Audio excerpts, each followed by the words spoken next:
अस्सलाम वालेकुम। आज का हमारा टॉपिक है प्रोजेक्टाइल मोशन। लेक्चर को स्टार्ट करने से पहले मैं बताती चलूँ कि आप मेरे channel daily dose of education को लाइक करें, शेयर करें और सब्सक्राइब करें और बेल आइकन पे क्लिक करके ऑल वीडियोस को सिलेक्ट करें ताकि आपको नए आने वाली वीडियोस की नोटिफिकेशन मिलती रहे। तो आज का हमारा टॉपिक फिज़िक्स से रिलेटेड है जो कि है प्रोजेक्टाइल मोशन। आज का हमारा जो टॉपिक है वो कि एक इंट्रोडक्टरी लेक्चर है जिसकी बेस जो है पे हम अपने तमाम आगे वाले आने लेक्चर्स पर जो है वो उनकी बेसिक डिस्कशन को रिपीट करेंगे। तो आज के लेक्चर को जो है काफ़ी आपने अटेंटिवली सुनना है। हमारे पास जो आज का जो आर्टिकल है प्रोजेक्टाइल मोशन, ये एक ऐसी मोशन है जो टू डायमेंशनल मोशन है। ये इसकी एक क्वालिटी है कि ये टू डायमेंशनल मोशन है। अब तक हम जितनी भी जो है वो मोशंस पढ़ते हैं किसी भी पैरामीटर की, या तो वो हॉरिजॉन्टल डायरेक्शन में होती है या वो वर्टिकल डायरेक्शन में होती है, और फिर हम उनके रिजल्ट्स भी निकालते हैं वो या तो हॉरिजॉन्टल डायरेक्शन में होते हैं या वर्टिकल डायरेक्शन में। लेकिन प्रोजेक्टाइल मोशन एक ऐसी मोशन है जिसमें हम किसी भी पैरामीटर को, फॉर एग्जांपल हमारे पास एक्सेलरेशन एक पैरामीटर है, फोर्स है, वेलोसिटी है, तमाम वेक्टर जो हमारे पास पैरामीटर्स हैं उनकी बात करें तो उनके हम x और y बोथ कंपोनेंट्स जो हैं वो इस मोशन में डिस्कस करते हैं। यानी कि ये एक ऐसी मोशन है जिसमें हम किसी भी पैरामीटर का साइमल्टेनियसली x कंपोनेंट भी और y कंपोनेंट, और x कंपोनेंट वाली डायरेक्शन और y कंपोनेंट वाली डायरेक्शन को डिस्कस करते हैं और हम फाइनल रिजल्ट्स निकालते हैं। तो इसी वजह से ये हमारे पास फर्स्ट लाइन क्लियर होती है। इसकी डेफिनेशन की कि सच अ टू डायमेंशनल मोशन, जो कि हमारे पास एक MCQs भी है कि हमारे पास कौन सी मोशन है टू डायमेंशनल मोशन। क्यों? क्योंकि इसमें x और y कंपोनेंट्स हर पैरामीटर के, हर वेक्टर क्वांटिटी के डिस्कस हो रहे हैं। अब इसकी मज़ीद दो चीज़ें हैं जो हमें डेफिनेशन ही बता रही है और हमें ये याद रखनी है अपनी तमाम डिस्कशन में। ये बेसिक है, ये एक ऐसी मोशन है जिसमें हॉरिजॉन्टल एक्सेलरेशन जो है ऑब्जेक्ट का वो ज़ीरो रहता है। ये वाला हमारा एक पॉइंट हो गया जो हमें डेफिनेशन से मिल गया कि हॉरिजॉन्टल एक्सेलरेशन जो है ऑब्जेक्ट का इस टू डायमेंशनल मोशन में वो ज़ीरो रहेगा। और दूसरा हमारे पास पॉइंट है कि वर्टिकल एक्सेलरेशन जो है वो g रहेगा ड्यू टू ग्रेविटी। अब देखिए, मैंने आपको कहा था कि हमने हॉरिजॉन्टल और वर्टिकल यानी x और y दोनों कंपोनेंट्स जो हैं उनको डिस्कस करना है इस मोशन में। तो हमने यहाँ पर एक्सेलरेशन जो कि हमारे पास एक वेक्टर क्वांटिटी है उसका हमने हॉरिजॉन्टल कंपोनेंट डिस्कस किया इस मोशन में कि वो ज़ीरो रहेगा थ्रू आउट द ट्राइजेक्ट्री, यानी पाथ जो भी फॉलो करेगा ऑब्जेक्ट उसमें हॉरिजॉन्टल एक्सेलरेशन यानी एक्सेलरेशन का x कंपोनेंट ज़ीरो रहेगा। इस पॉइंट को देखें। और जो वर्टिकल एक्सेलरेशन है उसी ऑब्जेक्ट का इसी टू डायमेंशनल मोशन में वो g होगा ग्रेविटी की वजह से। और हमने इस मोशन में जो है, यहाँ पर मैंने ये पॉइंट लिखा है, फ्रिक्शन, एयर फ्रिक्शन इग्नोर कर देनी है। हमने सिर्फ एक ही फोर्स को यहाँ पर जो है वो पॉइंट करना है जो कि हमारे पास है ग्रेविटेशनल फोर्स, जो कि हमने g से रिप्रेजेंट की है और जिसकी हमारे पास डाउनवर्ड डायरेक्शन होती है ड्यू टू ग्रेविटी। अब हम देख लेते हैं कि हमने x कंपोनेंट ऑफ एक्सेलरेशन को ज़ीरो और y कंपोनेंट ऑफ एक्सेलरेशन को g क्यों का है। तो अब हम देखें कि न्यूटन का सेकेंड लॉ हमें ये बताता है कि फोर्स जो है वो एक्सेलरेशन प्रोड्यूस करता है। तो फोर्स अगर x कंपोनेंट की हम बात करें तो फोर्स जो है x कंपोनेंट की वो ज़ीरो है, यानी कि हमारे पास जो है पॉइंट ऑफ प्रोजेक्शन पे जो है वो कोई फोर्स नहीं लग रही, x कंपोनेंट पर कोई फोर्स नहीं लग रही इस मोशन में। तो फोर्स ना लगने की वजह से एक्सेलरेशन भी नहीं लगेगी, एक्सेलरेशन भी ज़ीरो होगी यानी कांस्टेंट होगी। और अगर एक्सेलरेशन ज़ीरो है, कांस्टेंट है, उसमें एक्सेलरेशन है क्या, चेंज इन वेलोसिटी, यानी वेलोसिटी में भी चेंज नहीं आएगा इन एक्स हॉरिजॉन्टल डायरेक्शन की बात करें तो वो भी कांस्टेंट रहेगी। यानी कि ये रेलेवेंट बात है कि फोर्स ज़ीरो तो एक्सेलरेशन ज़ीरो। एक्सेलरेशन क्यों ज़ीरो? क्योंकि वेलोसिटी कांस्टेंट है। अगर हम वर्टिकली बात करें तो फोर्स जो है वो ग्रेविटेशनल फोर्स लग रही है ऑब्जेक्ट पर वर्टिकल डायरेक्शन में, और वर्टिकल डायरेक्शन में एक ग्रेविटेशनल फोर्स लगने की वजह से उसका एक्सेलरेशन भी g है, ज़ीरो नहीं है। और वर्टिकल डायरेक्शन में जो वेलोसिटी है, वेलोसिटी की डायरेक्शन वो भी कांस्टेंट नहीं होगी क्योंकि एक्सेलरेशन g है, कांस्टेंट नहीं है। तो ये हमारे पास पॉइंट्स हैं जो कि MCQs में पूछे जा सकते हैं, जो कि हमने step by step he follow करने हैं। अब हम एग्जांपल्स के तौर पे देख लेते हैं कि ये एक हमारे पास मैंने यहाँ पर 2 ट्राइजेक्ट्रीज ड्रॉ की हैं और हमेशा जो पाथ फॉलो किया जाएगा by the object in projectile motion वो पैराबोलिक पाथ होगा। ये भी एक एमसीक्यूज है, मैं यहाँ स्टार लगा देती हूँ कि what is the path followed by the object during projectile motion, यानी वो मोशन जिसमें एक्स और वाई दोनों कंपोनेंट्स का जिक्र हो तो वो हमारे पास पैराबोलिक पाथ होता है। तो हमारे पास फर्स्ट एग्जांपल है जिस इस हमारे पास डिस्कशन की बेस पे कि football kick by the player. तो ये हमारे पास एक ओरिजिन है, यानी कि पॉइंट ऑफ प्रोजेक्शन है जहाँ से फुटबॉल जो है वो किक्ड हुई बाय द प्लेयर। तो उसने जो पाथ फॉलो किया वो हमारे पास पैराबोलिक पाथ है। और उसी के साथ साथ हमारे पास सेकंड एग्जांपल है कि एक बॉम्ब है जिसको ड्रॉप किया है हमने एक प्लेन से जो कि हॉरिजॉन्टल डायरेक्शन में मूव कर रहा है। अब ये पॉइंट अब जो है वो समझने वाला है कि एक प्लेन है जो कि हॉरिजॉन्टल डायरेक्शन में मूव कर रहा है और उस ही प्लेन में से एक ऑब्जेक्ट, यानी कि जो हमारे पास यहाँ पर एग्जांपल के तौर पे बॉम्ब है, तो वो अगर हम ड्रॉप करेंगे, अब प्लेन जो है वो ऑलरेडी हॉरिजॉन्टल डायरेक्शन में मूव कर रहा है, तो बॉम्ब के पास जो है वो हॉरिजॉन्टल डायरेक्शन जो है यानी हॉरिजॉन्टल वेलोसिटी हम कह लें वो मौजूद है, जिसकी वजह से वो डायरेक्ट इस पॉइंट से ड्रॉप नहीं करेगा, जबकि वो फॉरवर्ड मूव करेगा क्योंकि उसके पास अपना एक्स कंपोनेंट मौजूद है। हॉरिजॉन्टल कंपोनेंट ऑफ वेलोसिटी की वजह से वो फॉरवर्ड मूव ज़रूर करेगा।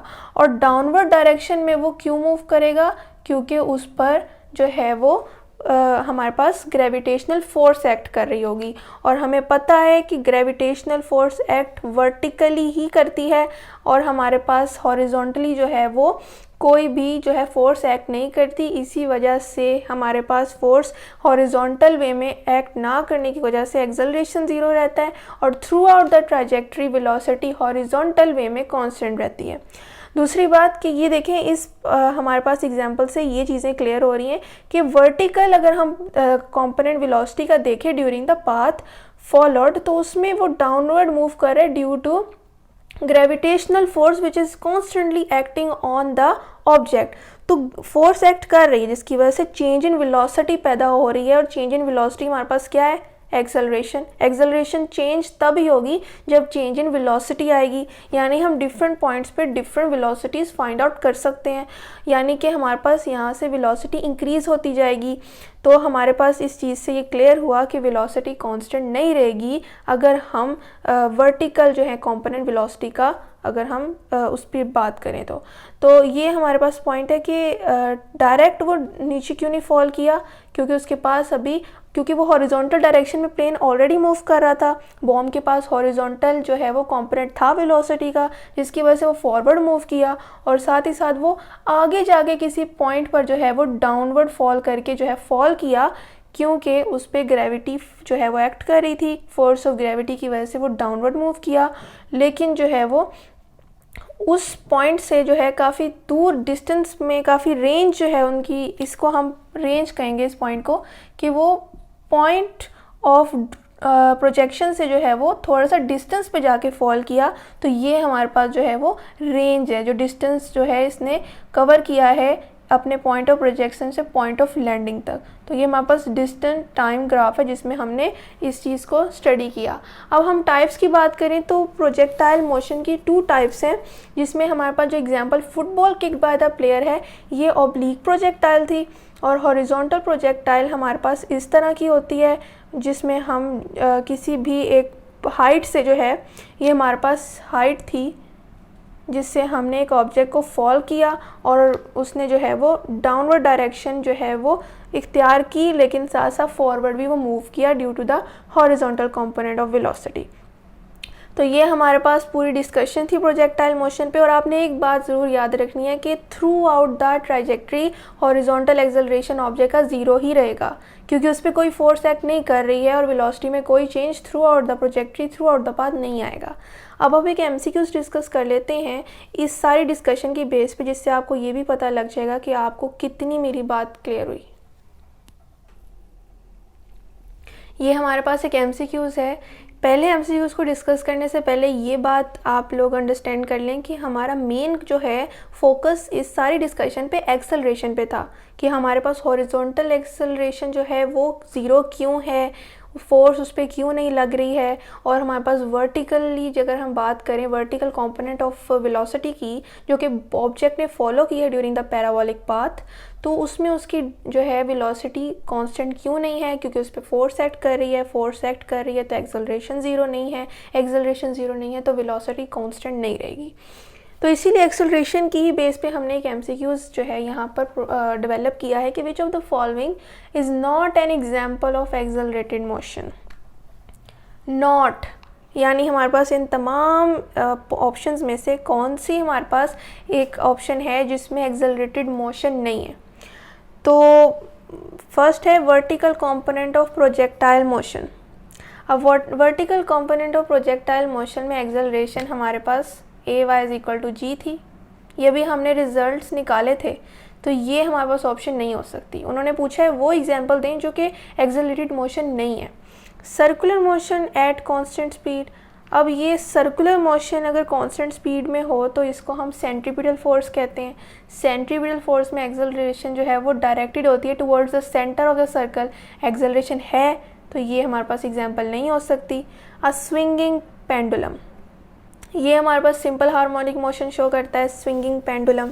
तो सिंपल हार्मोनिक मोशन कौन सी मोशन है जिसमें एक्सेलरेशन डायरेक्ट होता है टुवर्ड्स द मीन पॉइंट, तो ये भी ऑप्शन नहीं हो सकती, एक्सेलरेशन मौजूद है। डेल्टा ऑप्शन है horizontal component of projectile motion. पहली बात तो प्रोजेक्टाइल मोशन की बात आ गई, इसमें हम एक्स और वाई दोनों कंपोनेंट्स को जिक्र करते हैं। फिलहाल इसमें हॉरिजॉन्टल कंपोनेंट का कहा हुआ है कि हॉरिजॉन्टल कंपोनेंट जो प्रोजेक्टाइल मोशन का है उसमें हमारे पास एक्सेलरेशन मौजूद नहीं है। तो ये बात हमें पता है कि हमारे पास एक्सेलरेशन जो है वो हॉरिजॉन्टल कंपोनेंट पर ज़ीरो होती है, क्योंकि उस पर कोई फोर्स नहीं एक्ट कर रही है। फोर्स ग्रेविटेशनल फोर्स क्योंकि डाउनवर्ड डायरेक्शन में है और वो वर्टिकल कंपोनेंट पर लग रही है, तो ये हमारे पास सही ऑप्शन है। और हमारे पास अगर देखा जाए तो हम दोबारा रीड करें कि horizontal component of projectile motion is not an example of accelerated motion. क्यों? क्योंकि इसमें एक्सेलरेशन प्रोड्यूस हो ही नहीं रही है, क्योंकि इस पर ग्रेविटेशनल फोर्स एक्ट नहीं कर रही। तो ये था आज का हमारा टॉपिक जिसमें हमने प्रोजेक्टाइल मोशन को देखा। इसमें हमने देखा कि हम 2 कंपोनेंट्स डिस्कस करते हैं हर पैरामीटर के, और हमारे दूसरे आर्टिकल से ये टॉपिक डिफरेंट था क्योंकि इसमें हमने जो है वो डायरेक्शंस जो हैं वो दोनों हॉरिजॉन्टल वर्टिकल दोनों में जो है वो स्टडी करनी होती हैं। और आई होप आपको आज की लेक्चर की समझ आई होगी। अगर कोई क्वेश्चन हो तो आप कमेंट में ज़रूर पूछें। मैं अब जो अपने प्रीवियस लेक्चर जो हैं ये सारे फिज़िक्स पे, ये बिल्कुल उससे ऑपोजिट था, बिल्कुल उससे रिलेट नहीं था। तो अब मैं आपको जो मज़ीद लेक्चर बनाऊंगी इंशाल्लाह आगे, वो प्रोजेक्टाइल मोशन की टाइप्स जो हमने आज सिर्फ रेफरेंस लिया, जिनका ऑब्लिक प्रोजेक्टाइल और हॉरिजॉन्टल प्रोजेक्टाइल, इन दोनों पे इंशाल्लाह नेक्स्ट लेक्चर बनेंगे, जिससे आपको प्रोजेक्टाइल मोशन के बेसिक पॉइंट्स भी काम आएंगे जो कि आज हमने इंट्रोडक्टरी लेक्चर में देखे। और इंशाल्लाह हम मज़ीद चीज़ें भी सीखेंगे प्रोजेक्टाइल मोशन की दोनों टाइप्स के। तो मैं आपको बताते चलूँ कि आप मेरे चैनल को लाइक करें, शेयर करें और सब्सक्राइब करें, और बेल आइकन पे क्लिक करके और वीडियोस को सिलेक्ट करें ताकि आपको नए आने वाली वीडियोस की नोटिफिकेशन मिलती रहे। शुक्रिया, अल्लाह हाफ़िज़।